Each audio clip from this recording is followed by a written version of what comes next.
No team was more active at the trade deadline than the defending Stanley Cup champion Vegas Golden Knights. Chris Gawlik of Locked On VGK joined us to discuss what happened and what the outlook is for the defending champs next on the Locked On NHL podcast. You're Locked On NHL, your daily podcast on the National Hockey League. Part of the Locked On Podcast Network, your team every day.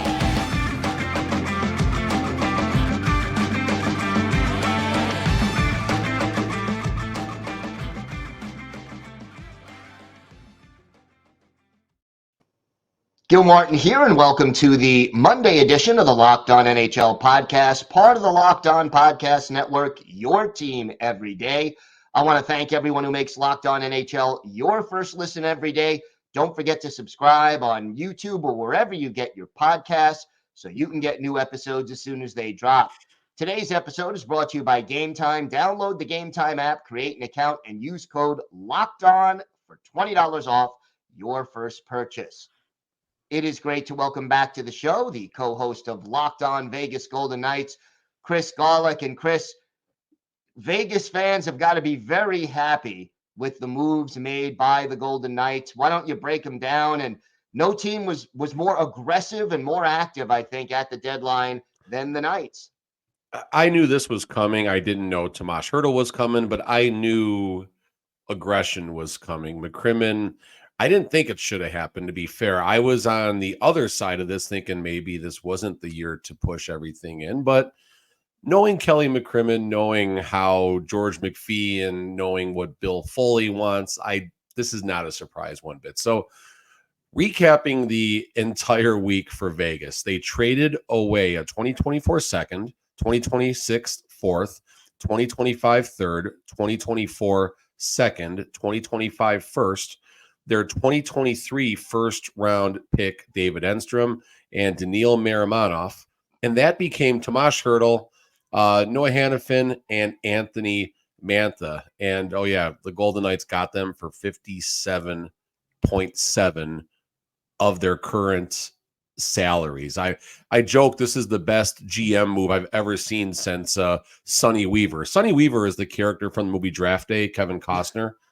Sprinkle a little bit of fairy dust on it and make a wish, and that's what happened in Vegas. It's pretty remarkable, and as a fan, as media, as a podcaster, as a father, it's very hard to wrap my head around this and to explain to my son that this isn't normal. It's not, and I guess this episode could also serve as Vegas's draft preview for the next 2 or 3 years, based on all the picks that they've traded away. That'll be a very short show. Exactly. Does it concern you at all that they've traded away so many picks?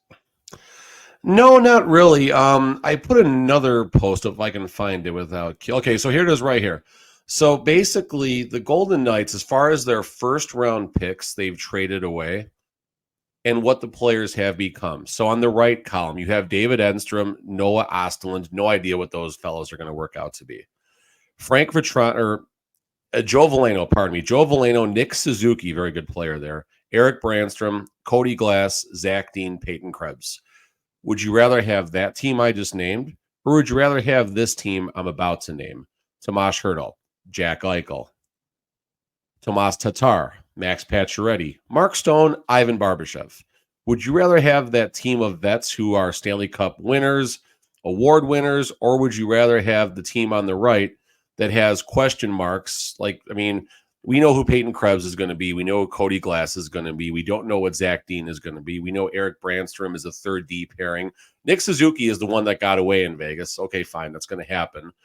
Joe Veleno is a good talent. Noah Ostlund and David Enstrom, in 3 years, maybe they'll be something. Right. Who knows? So, yeah.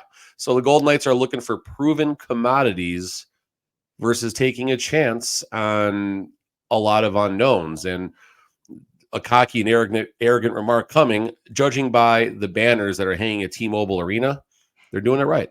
They are doing it right. Out of the 3 new acquisitions this week, who do you think will be a rental, if anybody, and who do you think stays long-term?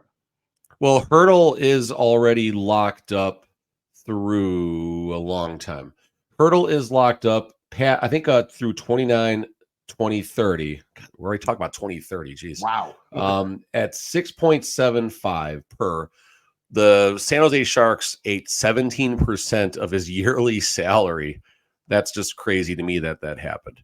And then now the next one, Noah Hanifin. So Hanifin is certainly the interesting one here. And what's even crazier looking at these trades here, the Golden Knights are on the hook financially for $1.237 million from a totality perspective of his contract. Two different teams took on the contract basically to make that work out. So Hertl is staying. Hanifin is already in discussions at like an 8 times 6 type of deal or something like that. 8 years. I think that's a long time personally, but the point is Noah Hanifin fits into the Golden Knights' long-term plans. Looks like Alec Martinez, whether he plays or not for the rest of this regular season or the playoffs, but given his age, a lot of things, I just don't see a path for where Martinez is a Golden Knight next year. As far as the rental in this situation, it's probably going to be Anthony Mantha. Right now, he's coming in at a 2.85 cap hit, 29 years old. He's due to get, a small jump, and Golden Knights got to find a way to pay this Jonathan Marchessault dude who set his career high in goals. He's knocking on the door of the Golden Knights record for most goals in a season that was set by William Karlsson in 17-18 at 43 goals. Marchessault is an unrestricted free agent, and it's crazy that we're talking about all these other things that have happened, but Marchessault still doesn't have a contract. Will be an interesting offseason for sure in Vegas. So always with these 3 deals, how does that change the team's outlook heading down the stretch and as we get closer to the playoffs? It helps. I'm very high on the situation. I want to be clear about this. But the Golden Knights on Saturday night, they played the Detroit Red Wings. They played a Detroit Red Wings team that got shut out 4-0 by the Arizona Coyotes. The Golden Knights came out shooting very well, basically outshooting for the first 2 periods, basically outshooting the Red Wings about 2.5 to 1 as far as 250%, whatever that math works out to be, almost 3 times as much. But the Red Wings hung around in the game. They hung around. The Golden Knights couldn't finish them. They were having some bad turnovers with the puck. It was not a clean game. And all of a sudden, it's a 2-2 game. Okay, fine. And then it's a 3-2 game. And then all of a sudden, you have bodies flying everywhere.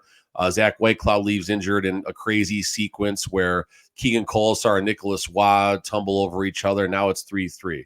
But then Marchessault does what Marchessault does, and 4-3 and 5-3 and game over. Golden Knights get their first home victory since February the 6th, I want to say. Give or take, it's been about a month since the Golden Knights won in T-Mobile Arena prior to Saturday night's game. So you're asking about the stretch and stuff like that. The trades are important, but the team has had terrible puck management. They've been turning the puck over a lot. Their margin of victory, their margin of error to win a game has been so razor thin, and the Golden Knights have not been doing enough to create puck luck and just everything that goes into that. So, yes, hopefully the new acquisitions will help the team maybe play a more mature game. I don't know if that's the appropriate way to say that, but I think that's how I'm going to take it right now. And things will get better. They're not the team to beat in the West yet. They're not the team to beat in the Pacific yet. That's reserved for the Vancouver Canucks, all respect to their season. But the Golden Knights might be the toughest out come playoffs if they get it together. And, 2-3 weeks from now, when Hertl jumps back into the lineup, Alec Martinez doesn't seem to have a season-ending injury, which is what I originally had thought. Based on the fact they didn't put him on LTIR last night, tells me a lot that I don't think he's going to be gone the rest of the season or the playoffs. Mark Stone and his lacerated spleen, we'll see if he can make it back for the playoffs too. I wouldn't want to be anywhere near the Golden Knights in the playoffs. Yeah. How about chemistry? How long do you think it'll take to get the 2 healthy players and then Hertl, when he comes back, sort of integrated and comfortable in this lineup? Well, starting with Hertl, he knows the Golden Knights very well. They see each other 4 times a year, and they've had 2 separate playoff rounds against each other. So, and also, DeBoer's not around in Vegas anymore, but DeBoer did come to Vegas. So just all these things, I think Hertl will be very close to a turnkey type of player once he's ready to go. His injury is the bigger thing more than the chemistry, if that makes any sense. Mantha, I haven't seen a lot from him yet. I'm not saying anything negative about him either. Just it's going to take him a second to find his role. Hanifin right now is very noticeable out there. Very mobile defenseman, 3 assists Saturday against the Detroit Red Wings. He takes chances. He gets back. What I enjoyed watching about Hanifin's game, a little old school hockey, kind of like slap shot, let them know you're there. Players going over near the crease, he's cross-checking them right in the back, getting them out of there and stuff. And he's bringing that physicality to the D-core that you haven't necessarily seen. Maybe aggression is a better word to use. So the chemistry will work itself out. The team has not had a organized practice since the trade deadline. Even the day before the trade deadline, they weren't. I don't think it was a full practice. I think it was a day off that Thursday would have been a pregame skates because that was the Canucks game. Right. Friday, they moved their practice to off-ice activities, probably because of the trade deadline, all the craziness going on. Then Saturday, they had a pregame skate, but it's still not a practice. So there'll be at least one practice before Tuesday's game against the Kraken. That's when I think you'll start seeing a little more chemistry.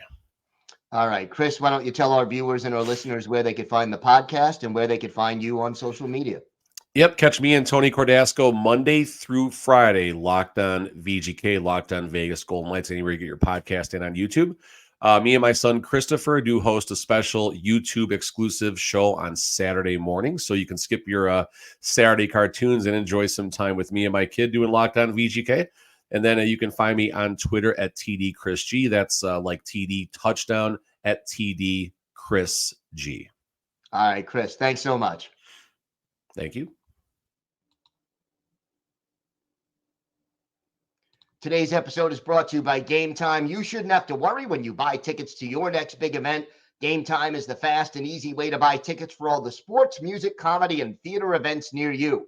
They have killer last-minute deals, all-in prices, and their best price guarantee, so Gametime takes the guesswork out of buying tickets. My favorite feature, you can go on the app and see the view from your seat before you buy, so you know exactly what to expect when you arrive.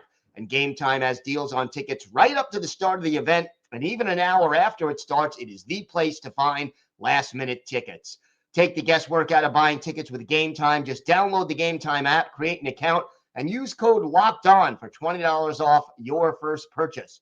Terms apply. Again, create an account and redeem code LOCKEDON for $20 off. Download Gametime today. Last-minute tickets, lowest prices guaranteed.